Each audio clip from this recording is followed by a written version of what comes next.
Hello my friends and welcome to a very special episode. So I think I never got this many requests for tabs and guitar profile for a song and video I posted on YouTube and also on all other platforms. You guys and girls commented on the YouTube video, you sent me a lot of messages on Instagram and also on Patreon asking for tabs of this pretty cool acoustic guitar piece, which might be one of my favorites so far. It's called Farewell, maybe you've seen the video already.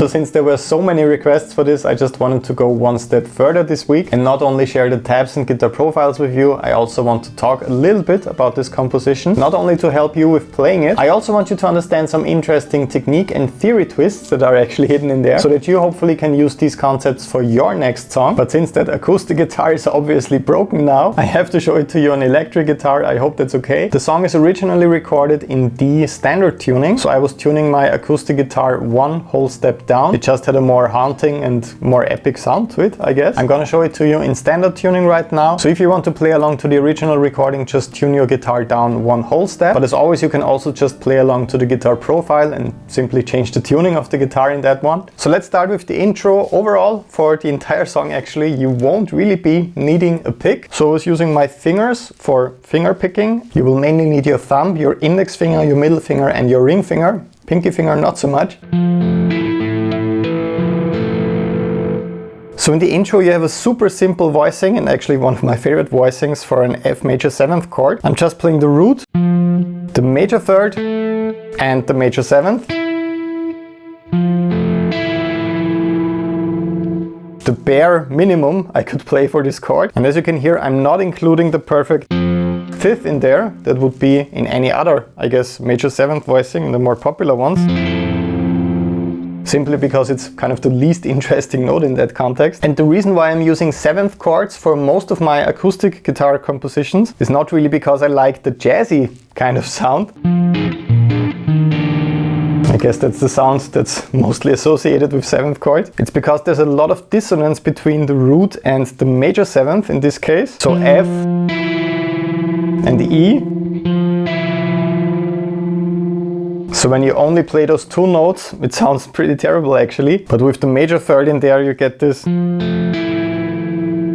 super nice sound. And since I want to accent the dissonance, I always also make sure to add either the root or the major 7th in a higher octave. In this case, I thought the most elegant and cool sounding option is actually adding the harmonic right here, the 12th fret on the E string.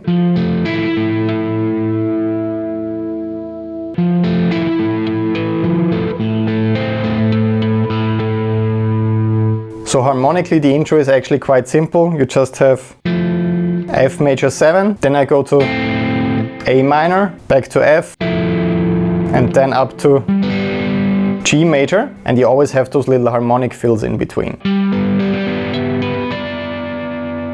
Then you have a small variation of the intro that replaces the harmonics with open strings and with hammer-on, pull-off kind of legato details. And to build tension, as it moves into the main theme, it moves harmonically to D minor, which is kind of interesting. With this D minor at 9 voicing, and then to E major with this interesting voicing that's a little bit hard to play, especially on acoustic guitar. For this one I'm playing E on the 7th fret, then I'm barring 3 strings right here on the 9th fret, and then I also want that E on top, of course, on the 12th fret. So that one is a little bit crazy. Feel free to replace it if you plan to cover this song. It doesn't have to be this exact voicing, it's just important that it goes to E major before it goes to F major 7. I think that builds a lot of tension. And then we go straight into my favorite part, which is the main theme, and it's actually, I think, the easiest part of the song.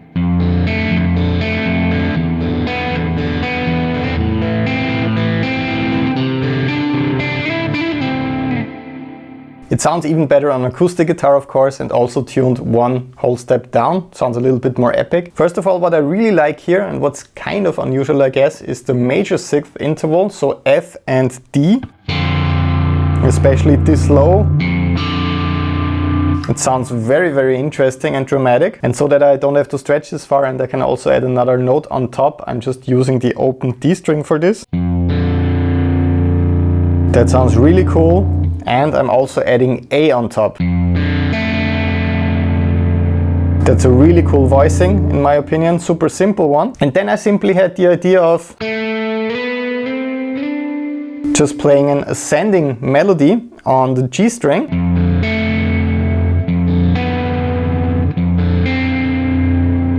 With every single melody note, I wanted to change the bass note, or the chord actually, that all of this is based on. And if you're like me, your first instinct is always to follow the melody, so to go up, for example,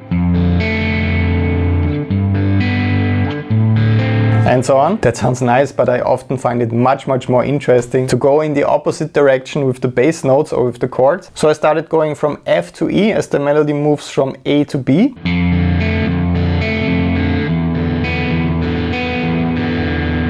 To me that sounds much more interesting right away, and it's actually quite easy to play. You just need your thumb, your index finger and your middle finger. You always have that open D string ringing out. Then I go to A minor,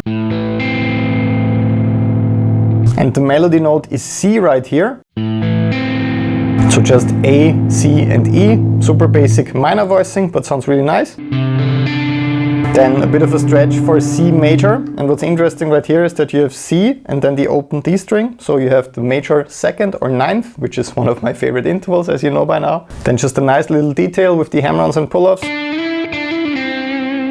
And then, similar to the intro, I wanted to keep the same idea going to make it catchy and not only technical and crazy, but I embellished it with a couple more interesting details with hammer-ons, pull-offs, legato stuff and also harmonics. Then moving up to G major instead, like I originally wanted it to do for the main melody. Then A major.